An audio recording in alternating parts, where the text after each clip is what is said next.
Happening right now, more than half of the U.S. is under threat of seeing the worst winter storm in years. I'm Clinton Griffiths.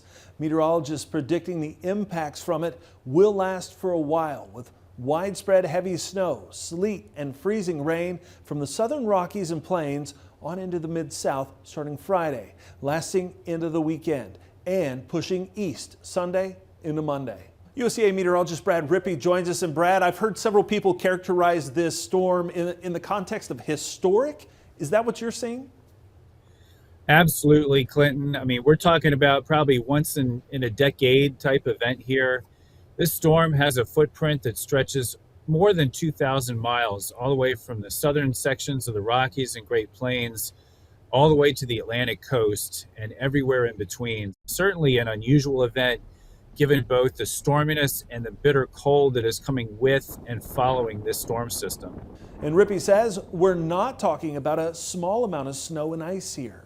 There's going to be some 1 to 2 foot totals stretching across the Ozark Plateau, probably just south of the Ohio River and possibly into the northern mid-Atlantic. And then south of that is where we could see the extended power outages related to ice accumulations that could be a ½ inch to an inch. And areas that don't see snow will have to deal with extreme cold. We're talking minus 30 degrees Fahrenheit or lower in parts of North Dakota, extending into the upper Great Lakes region.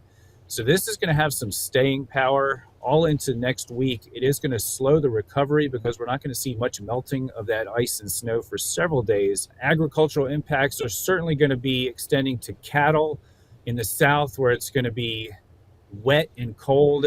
This is a part of the country where cattle are not accustomed to this type of environment.